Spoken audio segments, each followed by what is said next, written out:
ഇതൊരു get ready with me ആണോ ചോദിച്ചാൽ ഗെറ്റ് റെഡി വിത്ത് മീ ആണ്. ഇനി എല്ലാം ചോദിച്ചാൽ ഗെറ്റ് റെഡി വിത്ത് മീ അല്ല, കാരണം ഇത് അങ്ങനത്തെ ഒരു ഗെറ്റ് റെഡി വിത്ത് മീ ആണ്.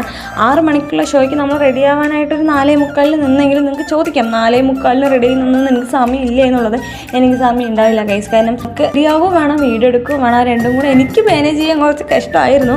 അങ്ങനെ അവർ പറഞ്ഞ സമയത്തിനെക്കാട്ടും മുമ്പ് നമ്മൾ തിയേറ്ററിൽ എത്തിയിട്ടുണ്ടായിരുന്നു കേട്ടോ. ശരിക്കും പറഞ്ഞാൽ അവിടുത്തെ തിരക്ക് കണ്ട് എൻ്റെ കണ്ണ് തള്ളിപ്പോയി എന്ന് വേണം പറയാൻ. ഒരു ഈച്ചക്കുഞ്ഞു പോലും ഉണ്ടായിരുന്നില്ല നമ്മുടെ ഫാമിലി അല്ലാണ്ട്. പിന്നെ വേറെ 1-2 ഫാമിലിയും കൂടി ഉണ്ടായിരുന്നു തോന്നുന്നു. ദൃശ്യം 3 ആയിരുന്നു കേട്ടോ ശരിക്കും പറഞ്ഞാൽ ടിക്കറ്റ് ബുക്ക് ചെയ്ത് നോക്കിയിട്ടുണ്ടായിരുന്നത്. അത് കിട്ടാത്തതുകൊണ്ടാണ് നമ്മൾ സൂര്യൻ്റെ ഈ ഒരു കറുപ്പ് മൂവിക്കായിട്ട് വന്നിട്ടുണ്ടായിരുന്നത്. തിയേറ്ററിൽ അങ്ങനെ ആൾക്കാർ പറയാനായിട്ടൊന്നും ഉണ്ടായിരുന്നില്ല, കുറച്ച് പേര് അവിടെ ആയിട്ടുണ്ടായിരുന്നുള്ളൂ. ബുക്ക് ചെയ്ത സീറ്റിലും അല്ല, നമ്മൾ കംഫർട്ടിന് വേണ്ടി നല്ല സീറ്റ് മാറിയിരിക്കുകയും ചെയ്തിട്ടുണ്ടായിരുന്നു. അങ്ങനെ സിനിമ തുടങ്ങുന്നതിന് മുമ്പേ വാങ്ങിച്ചു പോയ സ്നാക്സും കാര്യങ്ങളൊക്കെ കഴിക്കാൻ തുടങ്ങി. അങ്ങനെ ഒരു 6 മണിയൊക്കെ ആവാനാകുമ്പോൾ ഷോ ഇട്ടു കേട്ടോ. ശരിക്കും പറഞ്ഞാൽ സ്ലീവ്ലെസ് ഇട്ടിട്ട് പോയതുകൊണ്ട് ഒരു ഇൻ്റർവ്യൂവിൽ ആവുന്നതിന് മുമ്പേ തണുത്ത് മരവിക്കാനായിട്ട് തുടങ്ങിയിട്ടുണ്ടായിരുന്നു. കാല് വേറെ നല്ല രീതിക്ക് ധരിക്കുന്നുണ്ടായിരുന്നു.